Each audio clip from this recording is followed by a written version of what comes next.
Hey everybody, thanks for joining me tonight. Well, it's been a while since we put some videos out. We've had a lot of things going on in our lives, our personal lives, that have put the videos kind of on the side. Hopefully here in the next few weeks, we will get things back on track and we will get regular videos out more often. But that being said, it is that time again.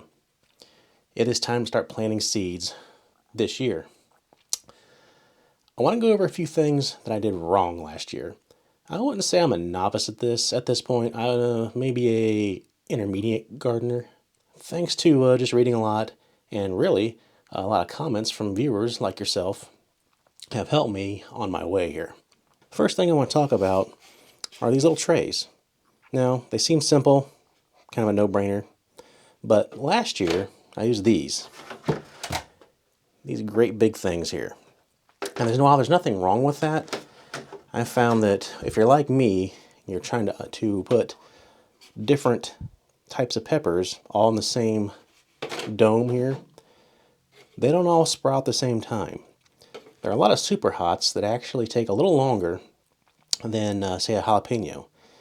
So last year what happened was I had multiple sprouts coming out at different times, and with this, I couldn't move those to another tray and get them out of the super saturated environment that's good for seeds, but not so much for sprouts.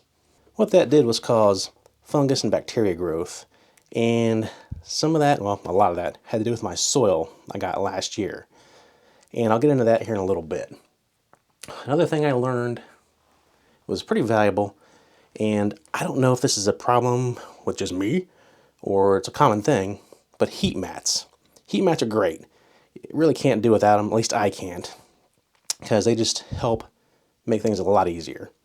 However, all heat mats are not created equal. I had a heat mat last year that I believe it was the same brand as this one right here.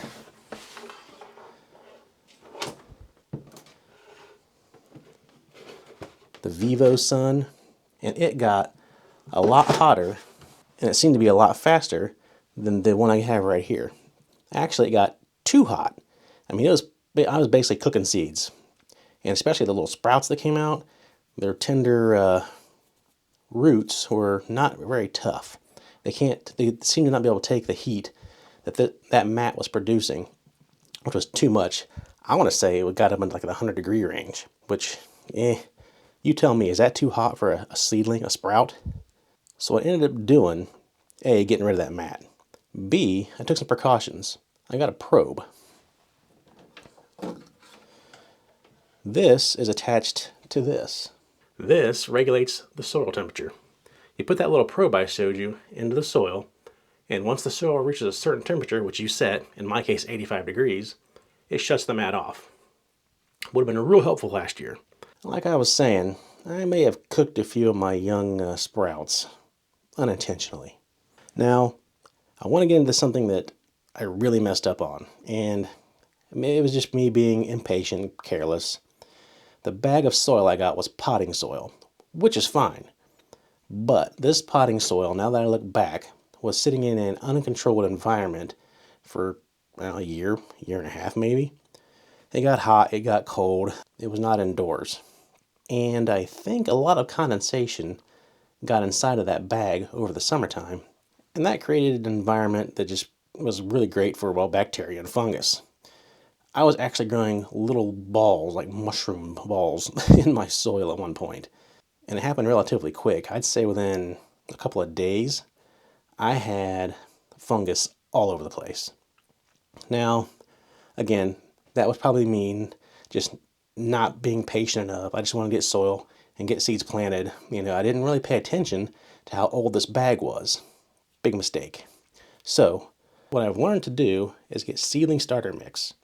Now, seedling starter mix is sterile. At least most of it is. This is what I'm going with this year. Miracle-Gro Seed Starting Potting Mix. It has a little bit of nutrition in it, a little bit of NPK, but most importantly, it is sterile. Now, you can sterilize your potting soil, but that's a process that I just don't want to deal with. These are just a few things that I messed up last year. Hopefully you can avoid these things. They're pretty much novice rookie mistakes, but you know what? That's how you learn. And I'm not going to do a video on me actually putting seeds in the soil. I've done that. I'll put a link to that video in the description below.